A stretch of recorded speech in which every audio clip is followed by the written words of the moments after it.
You just gotta love fakebook and screw YouTube, because they're packed full of armchair experts and know absolutely everything. Well, today's issue is, this is an oil feed pipe.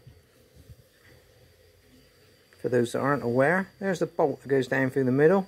The thread's pulled out of that. That, from what I can see, feeds down here, possibly towards the rear main drive bearing, most likely, and I'm fairly certain, down to the left hand main crank bearing. So there's oil flowing through that. Well, the problem now is I have to drill it. I have to drill it out bigger and then screw this tiny little insert in there. Now, as far as my camera will allow, you can see that kind of tang, that tooth sticking across the end there. That's what you use to screw it into the hole. You actually shrink the thing as it screws in. That's how it goes in easy.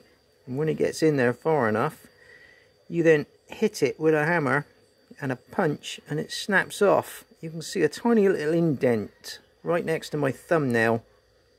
That's the weak point where it snaps. Problem with that is all that's going to be left in that hole, and that hole feeds the crank bearing. So that's the start of it.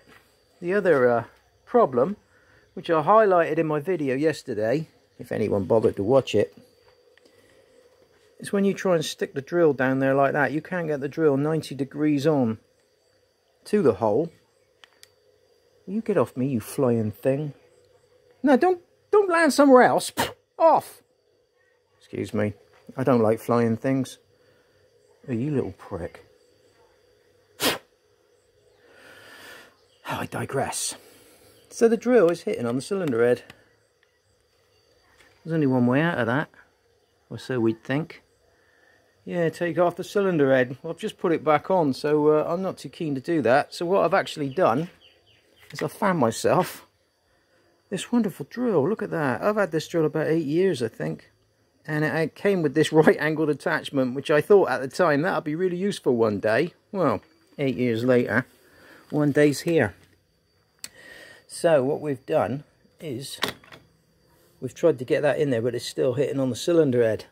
Except when I cut that much off of the brand new drill bit with a lag grinder, the drill bit's now a lot shorter. And I'm pretty safe, because if you look just there, the drill just goes in under the last fin on the cylinder head. So are we feeling lucky? Well, are we, punks? There's only one way to find out. But before we go diving in there and having a fun fest, there's another issue which some of you might have already picked up. Oh, the swarf's going to go down that hole where the bearing is. So now we've got to find a way of stopping all the swarf going down there. And I must admit, I was scratching my head on that one for quite some time, wondering what to do. I was thinking maybe I could drop a ball bearing down in there, but I don't have any ball bearings. What if it doesn't come out? I thought, well, I dropped some cotton wool or some shit like that down in there, but same thing, how are you going to dig it back out? And then I suddenly thought, birthday candle cake. Or birthday cake candle. I'm not re-recording this. So here's a birthday cake candle. And I've just separated a few little bits off of the wick. So what I'm thinking is I'm going to drop some birthday candle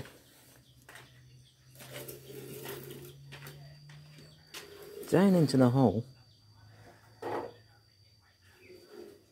where it sits at the bottom there.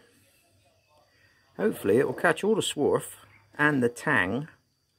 I'll then be able to possibly lift the tang back out. That is a magnet in a bag, for those that are wondering. So although it's stainless steel, it's still got a lot of ferrous in it. So a magnet should hopefully pull the tang back out of there if compressed air doesn't blow it out. So we got all these options to play with. Let's get playing. I know, I forgot to mention. How are you going to get the candle back out? Well, hopefully, I can either spear it with this welding rod and it'll lift back out.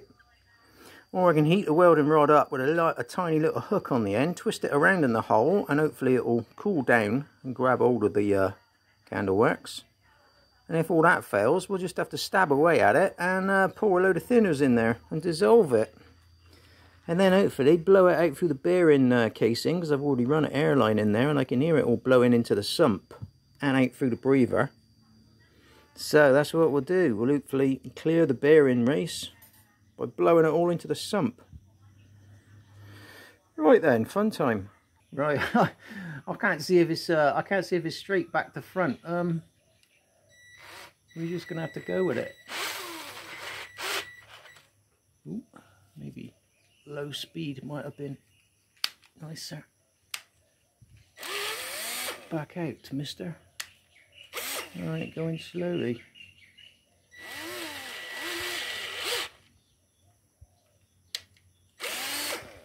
Nice.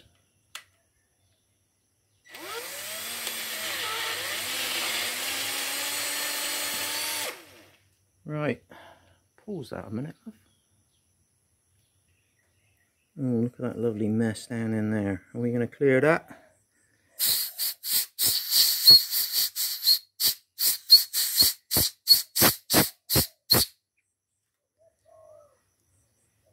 Yes, we are. No apologies for the lighting conditions or anything else going on here. This is how we work. We are in the third world. Right.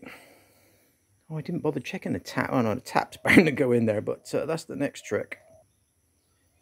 We are going in dry, baby. We don't want to go washing any swarf down into the waxy plug at the bottom and dissolving it. So in we go. Using a shifting spanner with my ganky left hand. We are going. And this is a 7mm thread, which is lovely.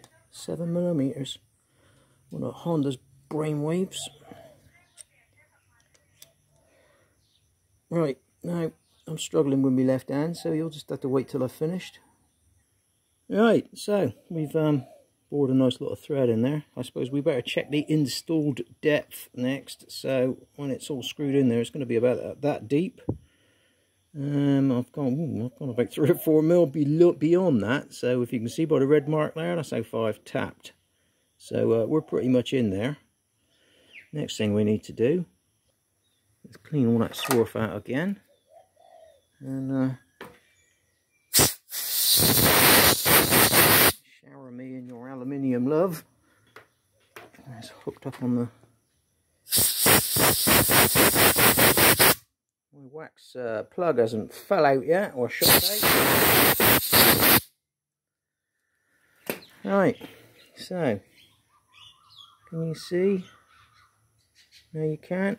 Well, anyway, we're going to go for the money shot now. Here we go then. Let's put that little bad boy into the hole where it needs to go.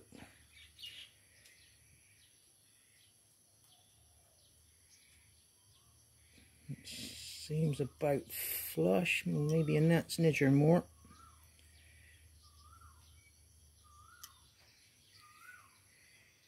Maybe a gnat's nidger bit more. Let's just raise the locator.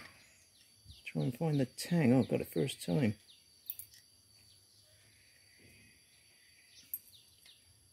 Just want to get that just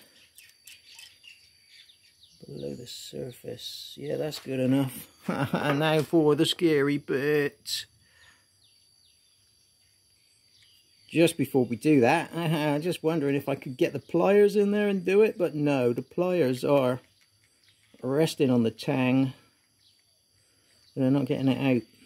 So, there's only one way to do this. Oh no, don't want to do this, but we've got to break that off now. Where's a suitable hammer? There it is. Ratchet, suitable hammer, and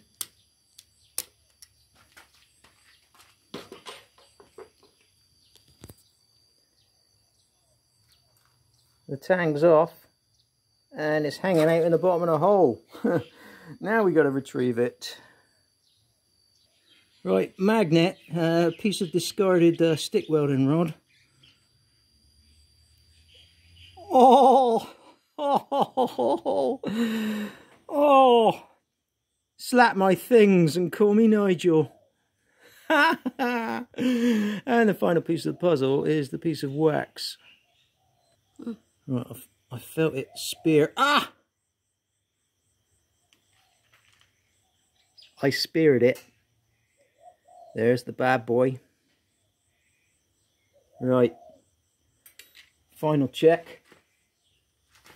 Final check.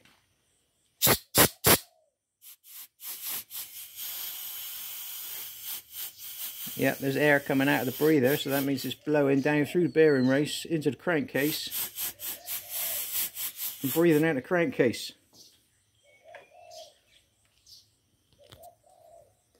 There you go, fake book experts. Now tell me how I should have done it a different way. Is it coffee time? Yes. Let's get it on.